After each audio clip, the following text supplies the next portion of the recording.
The salty breeze from the Pacific crashed hard against the glass doors of our villa, but the chill running down my spine had nothing to do with the cold. My fingers tightened around my phone as my father's voice echoed through the speaker with a calmness that was almost cruel. "It's done, Evelyn. The paperwork is finalized. The villa has been sold." For a moment, the world tilted. The rhythmic sound of waves colliding with the rocks below seemed to mock me. "You did what?" My voice trembled, a dangerous mix of disbelief and fury swelling in my chest. I gripped the balcony railing to steady myself. "You went ahead and did whatever you wanted, didn't you?" There was a long pause. On the other end, I could hear the faint creak of my childhood home's front porch swing in Santa Barbara. My father, Richard Harper, finally spoke, soft but resolute. "Vanessa needed help, Evelyn. She's your sister. Family looks after family." A bitter laugh escaped my lips, sharp and hollow. Of course, the family card. Always Vanessa. Always the daughter who could do no wrong. Always the daughter they sacrificed everything for, including me. My gaze swept across the familiar landscape of our seaside villa, the sprawling whitewashed deck, the vibrant bougainvillea curling along the wooden railings, the endless expanse of cobalt blue ocean stretching to the horizon. This villa wasn't just a house. It was the dream Logan and I built together, the proof of every sacrifice, every sleepless night, every rejection we overcame. And they sold it behind my back. "You barely even use the place," my father continued, his tone growing defensive. "Vanessa's life is at stake. Her debt collectors are threatening her safety. Is this house really more important than your sister's life?" My knuckles whitened against the railing. "That's Vanessa's problem, not mine." My reply was ice cold, each word slicing through the heavy air. "You had no right." My father hesitated, his voice faltering for the first time. "We had your signatures. The documents were ready. You must have forgotten signing." My blood ran cold. "No, I never signed anything." I knew what this was. Fraud, betrayal at the most unforgivable level. I stared at the horizon, heart pounding, breath shaky as realization sank in. My parents had crossed the one line I never thought they would. I closed my eyes for a moment and whispered, "You have no idea what you've just done." The wind off the Santa Barbara coast howled as I stood motionless on the balcony, memories clawing their way out of the locked chambers of my mind. The betrayal I felt wasn't born today. It had been woven into my life since the moment Vanessa took her first breath. I was 5 years old when I first learned that what belonged to me would never truly be mine. On my birthday, I had unwrapped the red bicycle I had dreamed of for months, my small hands trembling with joy as the shiny frame caught the afternoon light. But the happiness was short-lived. Vanessa, 2 years younger, toddled over, her eyes wide with fascination. Later that evening, my parents delivered the sentence with a shrug. "Vanessa wants it, Evelyn. You're the big sister. Let her have it." I protested weakly, voice cracking, but they dismissed me with the same tired phrase that would haunt my childhood. "You're older. You understand." I didn't, not then. Not when it happened again and again. My first day of elementary school brought a new pencil case with my name lovingly stitched on it. I barely had it for a week before Vanessa decided she liked it better. I was told, yet again, to be understanding. My parents' voices rang with the same empty reasoning. "Vanessa is still so young, Evelyn. She doesn't understand boundaries yet." But she did. Oh, she did. By the time we were teenagers, she had mastered the art of taking, and taking without consequence. When I wanted to enroll in swim lessons, my request was flatly denied. "Vanessa has piano lessons that cost too much already," my mother, Carol, explained casually over dinner. "Besides, Vanessa would feel lonely if you weren't there to help her with practice." Vanessa had piano lessons, ballet classes, art tutors. Money was never an issue for her dreams. But for mine, even a $10 club fee became unnecessary spending. I became the invisible daughter, the silent shadow standing just outside the spotlight that always followed Vanessa. On sports day, I crossed the finish line first, lungs burning, heart racing, searching the crowd for my parents' proud faces, only to find them kneeling beside Vanessa, who had tripped during her race and was sobbing dramatically on the grass. No one noticed me. No one cared. The applause was never mine. At an open house event, I stood confidently behind the podium as class president, delivering a speech I had practiced for days, my eyes searching the room for my family, but the seats where my parents should have been sat empty. I found out later they had gone to watch Vanessa's minor choir recital instead. She needed us, my father said. That sentence became the anthem of my life. When Vanessa needed them, they ran. When I achieved something, silence. I learned quickly not to tell them when I accomplished anything. When I was elected as a class representative in 6th grade, I came home and ate dinner like any other night. There was no point mentioning it. Even when I worked relentlessly to earn top grades and get accepted into my first choice university, my mother's response was barely a murmur. "That's nice, Evelyn. But have you seen Vanessa's mock test scores?" That night at dinner, every dish on the table was Vanessa's favorite. The celebration I had dreamed of never came, and I realized in that moment that I was completely alone. Christmas mornings were no different. Vanessa would squeal as she tore open boxes of expensive jewelry, designer purses, the latest electronics. I unwrapped practical gifts: socks, notebooks, a winter scarf. My parents didn't even pretend anymore. The final blow came when I asked for travel funds to attend a national competition with my college club. My father shook his head as if I had asked for the moon. "Vanessa's summer art camp fees are due, Evelyn. You'll have to figure something else out." I stopped asking after that. I stopped hoping. By the time I entered university, I had numbed myself to the endless cycle of disappointment. Vanessa's needs came first. Vanessa's tears always mattered more. I mattered less. So much less, but I was done being second best. I was done standing in her shadow. It was there, in the wind-battered dorms of my university campus, that my new life began, and I had no idea how one chance encounter would change everything. The first day I met Logan Matthews, the waves nearly swallowed me whole. The university's windsurfing club had sounded exciting when I signed up, a spontaneous decision made on a lonely afternoon after another empty phone call with my parents.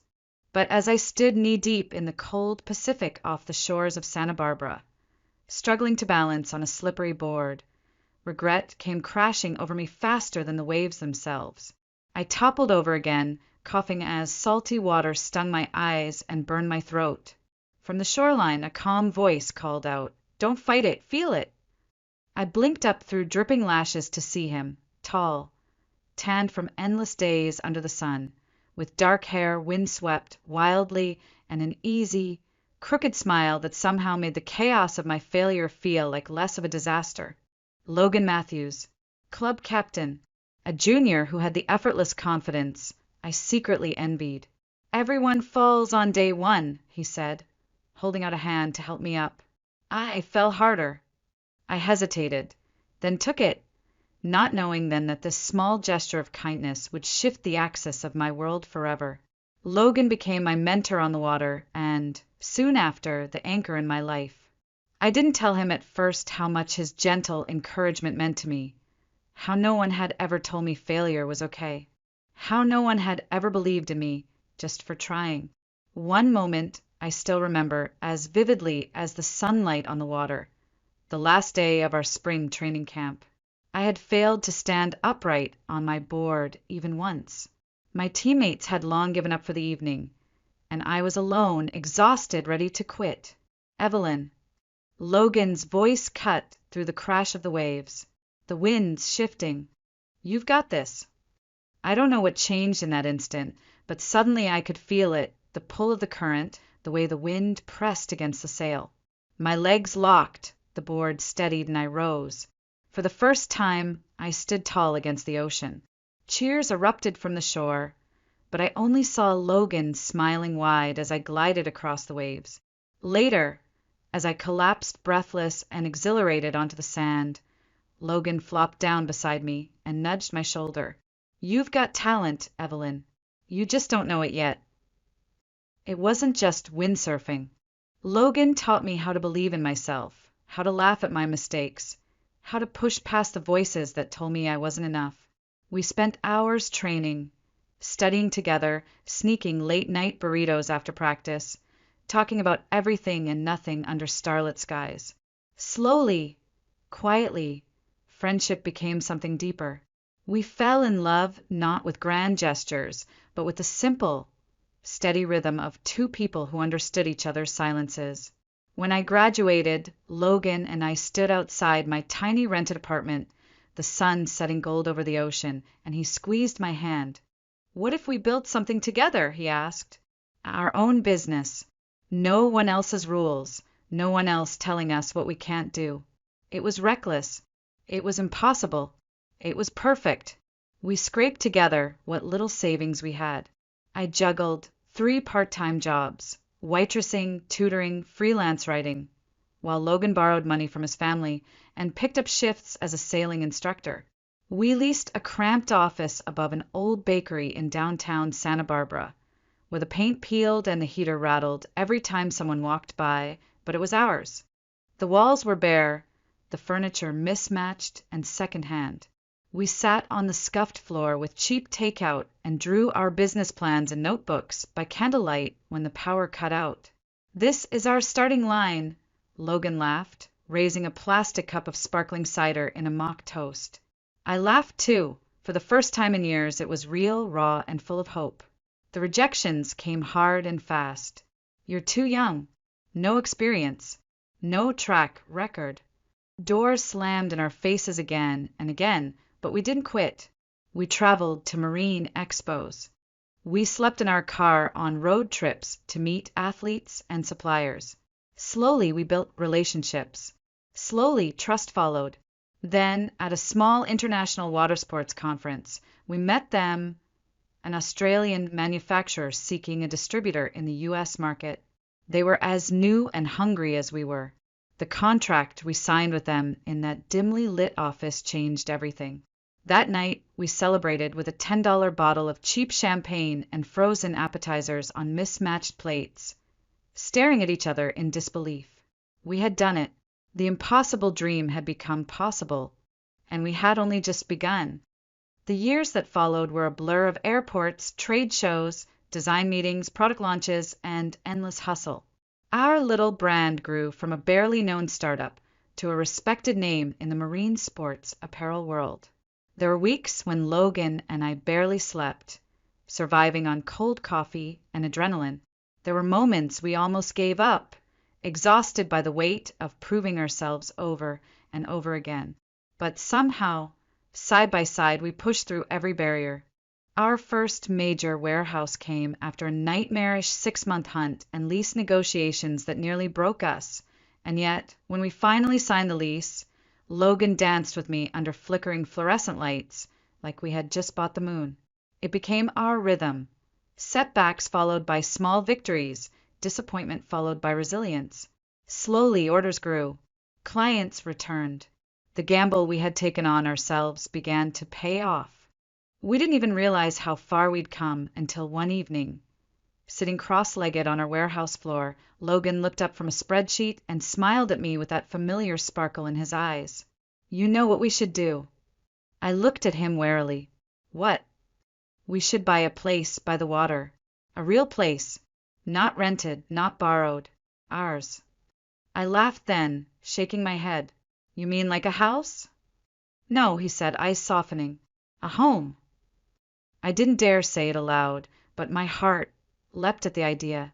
We started looking casually at first, scrolling through listings late at night between client calls and shipping invoices. But then we found it. Perched atop a rugged bluff in Santa Barbara, hidden behind a winding driveway framed by wild hibiscus and flowering bougainvillea, stood the villa. It wasn't perfect. The paint was faded. The shutters creaked. The garden had been overtaken by the salty wind. But the second I stepped onto the deck and saw the sweeping view of the Pacific stretching endlessly under the California sun, I knew. "This is the one," Logan said softly from beside me. I nodded, unable to speak.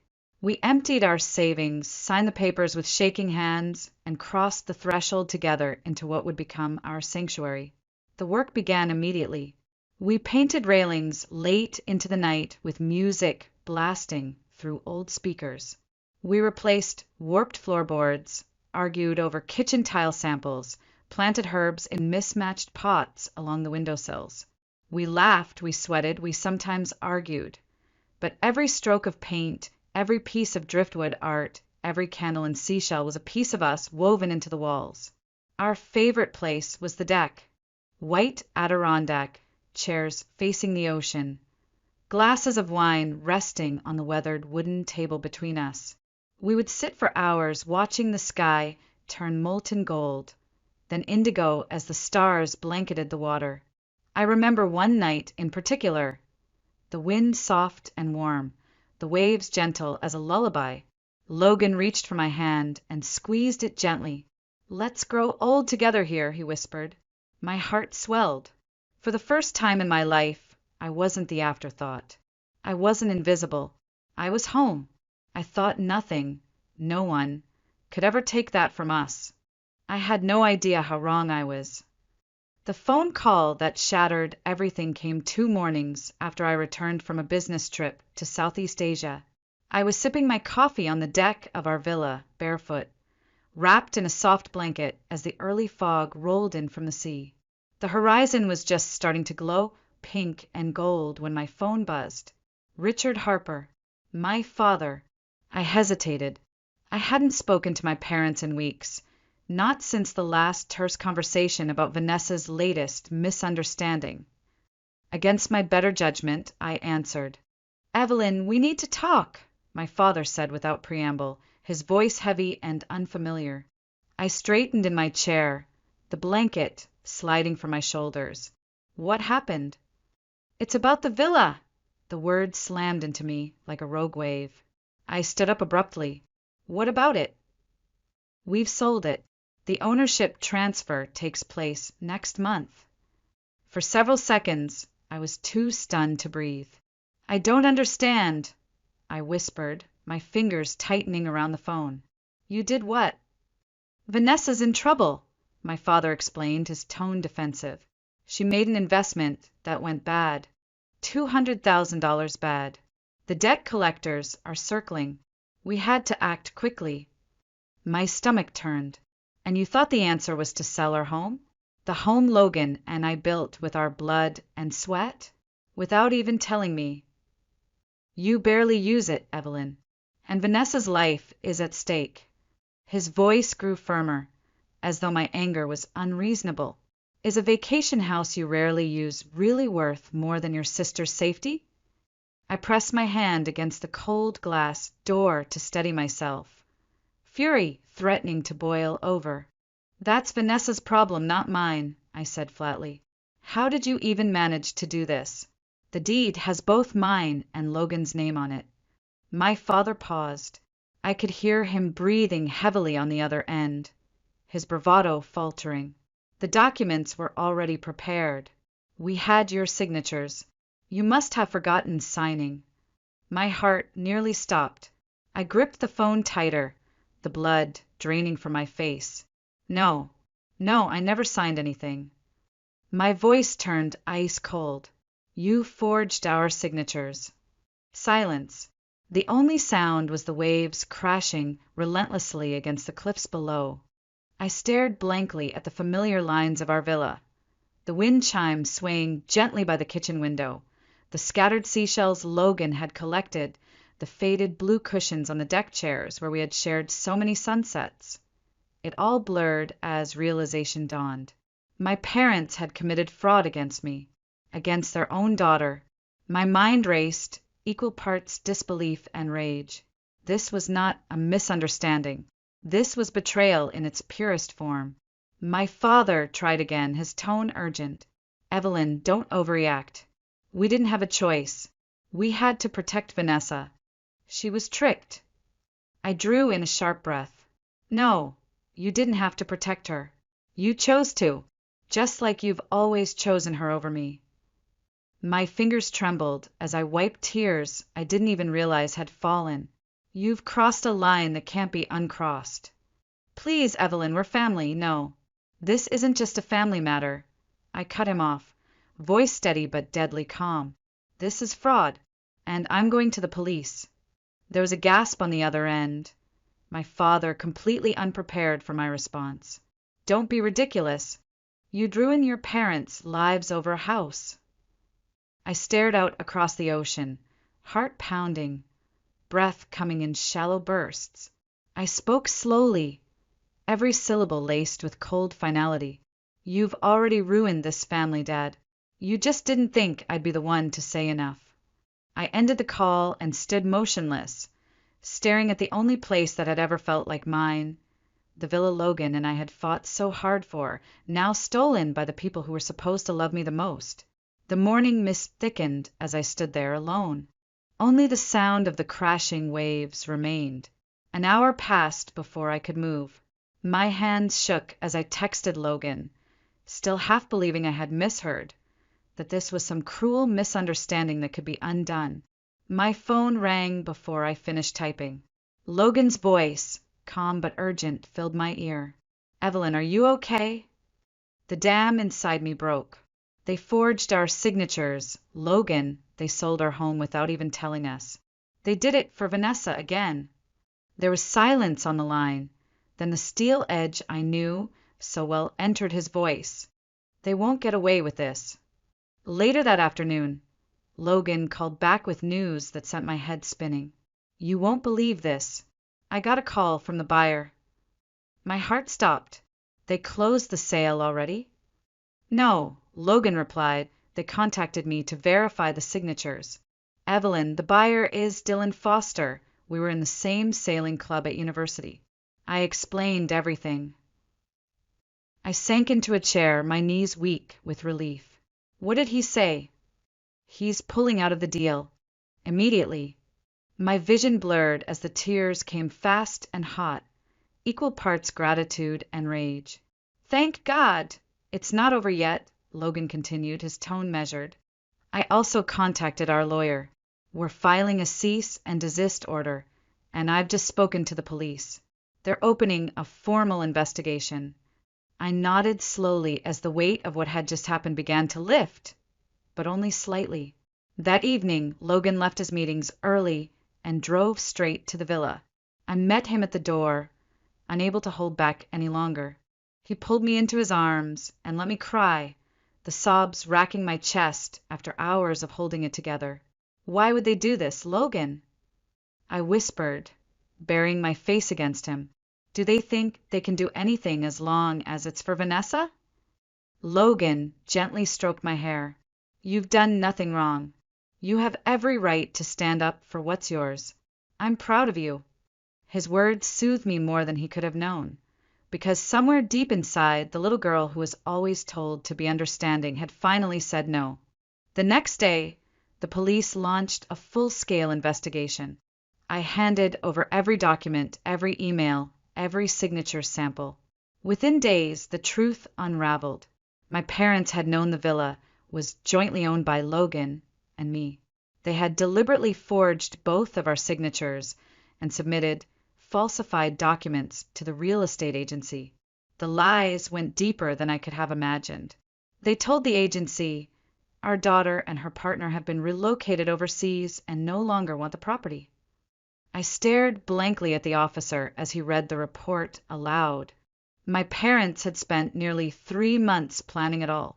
The officer's voice hardened as he continued. Your mother, Carol Harper, also reportedly spread false rumors to neighbors, claiming you and Logan were drowning in debt and forced them to sell on your behalf. My mouth went dry. My own mother had tried to ruin my reputation, to cover up for Vanessa.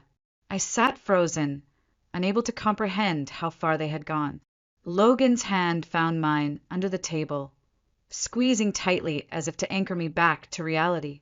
They were going to destroy everything we've built, I whispered. They didn't care. Logan nodded grimly. They never understood. They never respected what we created. They just wanted what they could take. The final blow came when my father admitted during questioning that they had forged the sale documents after Vanessa confessed she owed more than $200,000. The scam had started small. A $10,000 get-rich-quick crypto scheme.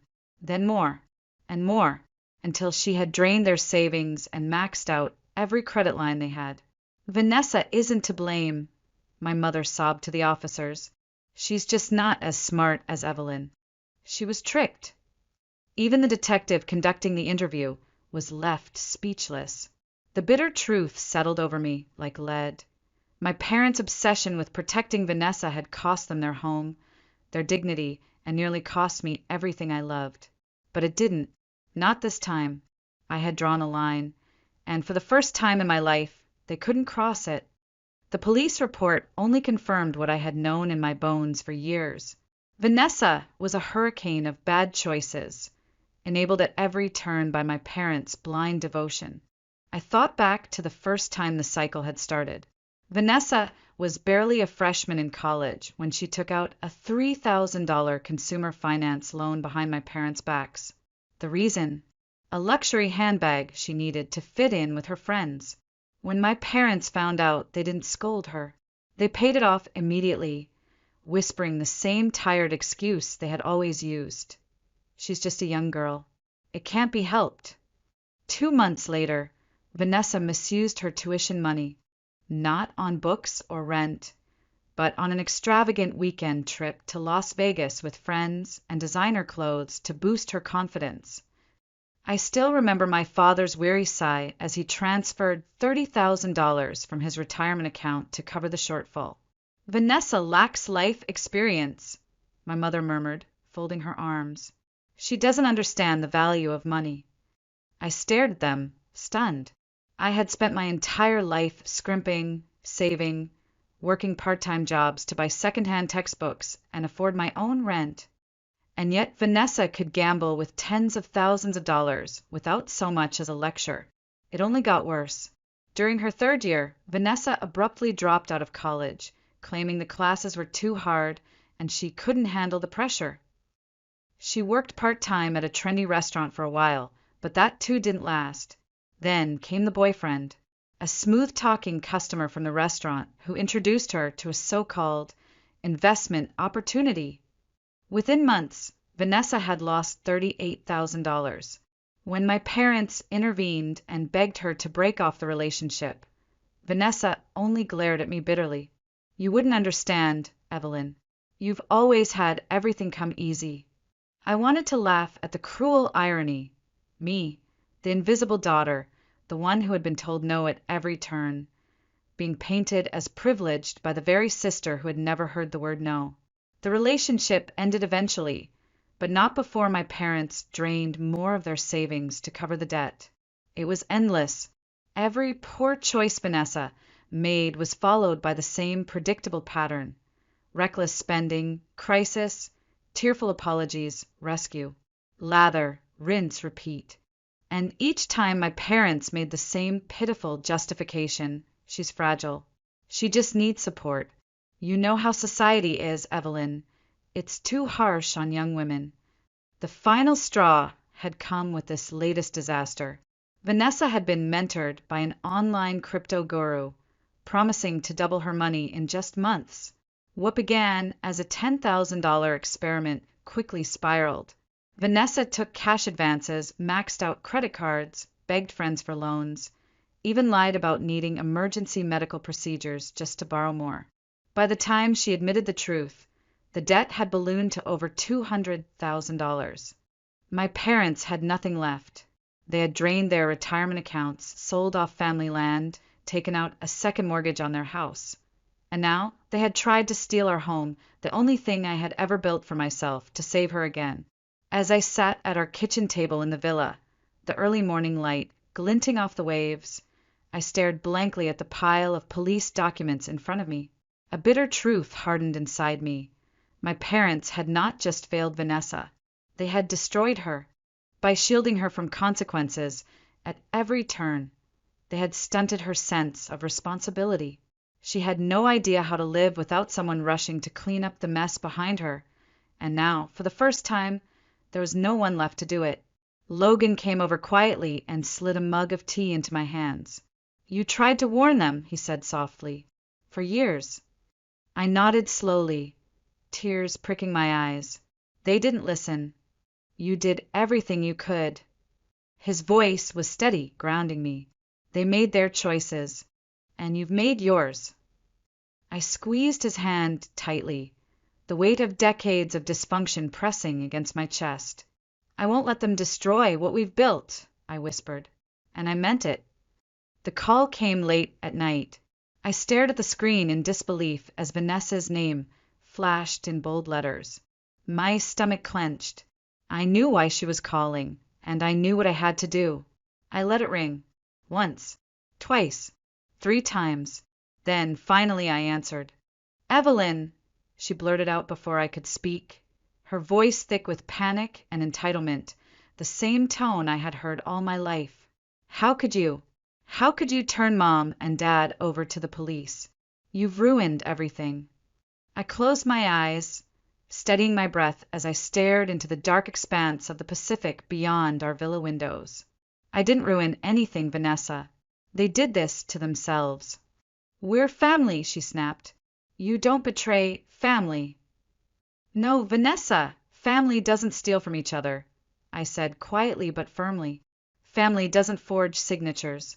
Family doesn't sell your home behind your back to cover up their mistakes." There was a pause, a heavy silence. I could almost hear her scrambling for her next line of manipulation. "I'm really struggling, Evelyn. I don't have anywhere left to turn." Her voice cracked, fake vulnerability dripping from every syllable.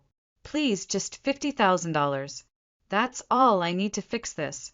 I swear I can turn it around this time. I've got a new opportunity, a business mentor, a plan." I almost laughed, bitter and exhausted. The same speech she had delivered a dozen times before, with slightly different words, always the same ending. I leaned back in my chair, feeling the cool wood beneath my fingers. "You need to start taking responsibility for your own actions. Evelyn, you're my sister." Vanessa shouted, her panic morphing into anger. "You've always had everything. I just need one more chance." "I'm done cleaning up after you," I said flatly. My voice didn't shake. "Not this time. You've burned every bridge, Vanessa. There's no one left to save you. Not me. Not them. You've got to figure this out on your own. You're cold. You're heartless." The venom in her voice was sharp, but it slid off me like water on stone. "You want to be done with us? Fine. But don't expect me to forgive you when this all crashes down on you too." I exhaled slowly, my gaze drifting back to the dark, rolling ocean. "I'm not asking for forgiveness, Vanessa," I whispered. "I'm asking for peace." I ended the call and let the phone fall to the table with a soft thud. The villa was silent except for the rhythmic sound of waves lapping the shore. The conversation had left me strangely calm, lighter than I had felt in years. It was done. The cycle was broken. I would no longer be the cleanup crew for Vanessa's messes, for my parents' enabling. Logan stepped into the room, concern flickering across his face. "Was it her?" I nodded. "She wanted more money." I said no. He smiled faintly and pulled me into his arms. "I'm proud of you." I rested my head against his chest, listening to the steady beat of his heart. For the first time, the word freedom didn't feel like a distant fantasy. It felt real, it felt earned. The final police report arrived just as autumn deepened and the winds along the Santa Barbara coastline grew colder. I sat on the deck of our villa, wrapped in a thick gray sweater, the salty air brushing against my cheeks as I read the document in silence. My parents had been formally charged with attempted fraud, forgery, and providing false information to a real estate agency. They had cooperated under the weight of overwhelming evidence. In court, they received a suspended sentence, no prison time, but their reputation was in tatters, their savings obliterated. They had to sell their family home to cover what little debt they could. But even that wasn't enough. From neighbors, from whispers carried by mutual acquaintances, I learned the details of what came next. My father, once a respected accountant, was forced to resign in disgrace. My mother, who had once hosted charity galas and tea parties, now juggled 3 part-time jobs. Early mornings packing boxes in a warehouse, afternoons at a food factory, and late-night shifts at a 24-hour grocery store, ringing up canned goods for strangers. Their once pristine life crumbled, leaving behind nothing but exhaustion and regret. They moved into a small, run-down apartment on the outskirts of town, barely able to keep up with the minimum payments still owed from Vanessa's disastrous debt spiral. I heard they had resorted to eating heavily discounted, nearly expired groceries to stretch what little money they had. One afternoon, a woman I barely knew stopped me on State Street. "I saw your mother.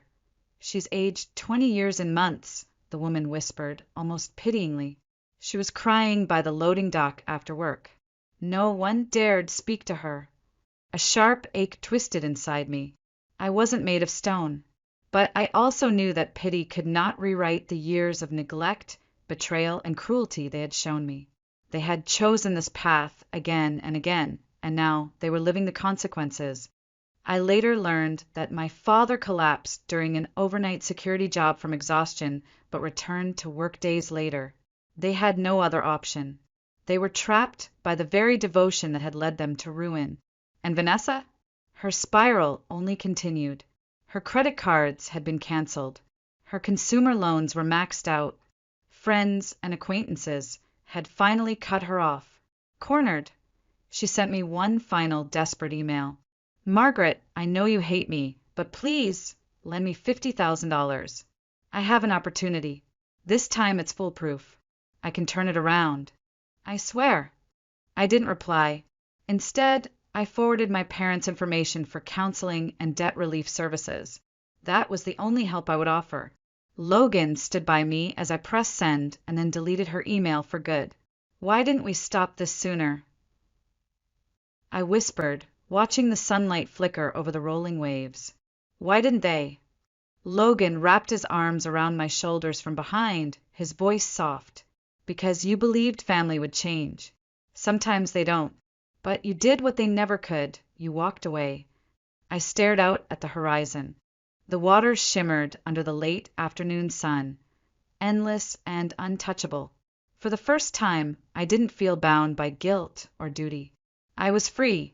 The past had finally let go of me, and I would never let it claim me again. Winter came slowly to the coast. The days shortened, the wind grew sharper, and the sea turned a deeper, restless blue. Logan and I spent the evenings curled up on the weathered deck chairs of our villa, watching the sun sink beyond the endless horizon. It should have felt empty, knowing my relationship with my parents and Vanessa would likely never return to what it once was. But instead it felt peaceful. It felt right. The villa stood as a quiet testament to everything we had survived, to every battle, every heartbreak, and every hard-won victory. One crisp morning, as gulls wheeled above the cliffs and the air smelled of salt and eucalyptus, Logan turned to me with that familiar, thoughtful expression. "I've been thinking," he said, brushing wind-blown strands of hair from my face. "What if we use this place for something more?" I raised an eyebrow. "More?" "Let's host marine sports programs for underprivileged kids," he said softly. "You and I know what it feels like to be invisible, to not have anyone believe in you. What if we could change that for someone else?" My heart swelled unexpectedly. I stared out at the churning ocean, the crashing waves that had once terrified me but now brought comfort. "You want to share our dream," I whispered. Logan nodded. "Your parents only ever saw this house as an asset, a thing to take and use. But for us, it's always been about hope. We could give that to kids who've never even seen the ocean before." I took his hand in mine, feeling the warmth, the steady calm I had always found there. "Let's do it." And we did. That spring, we opened our doors for the first group of kids. We taught them to paddle, to balance, to trust the pull of the wind. We watched their faces light up as they caught their first waves, their laughter ringing across the water like music. One afternoon, as I gathered towels from the deck, a small girl with tangled hair and wide, dark eyes ran up to me. Clutching a seashell tightly in her palm, she pressed it into my hand. "Thank you, Miss Evelyn," she whispered shyly. "This is the best day I've ever had." I swallowed hard against the sudden tightness in my chest. I looked out over the beach, where Logan stood with the other kids, encouraging, guiding, just like he had once done for me. My parents had seen me as a backup plan. Vanessa had seen me as a safety net. But these children, they simply saw me. That night, under a sky dusted with stars, Logan and I sat side by side on the deck, listening to the waves and feeling the breeze cool against our skin. "You did it," he murmured. "You found your own family." I smiled softly, resting my head against his shoulder. "Sometimes family isn't about blood," I said. "It's about the people who stand beside you when everything else falls apart."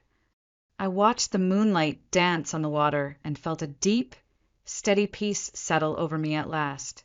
I had lost my old family, but I had built something stronger. I had chosen my own life, and that choice, above everything, had set me free.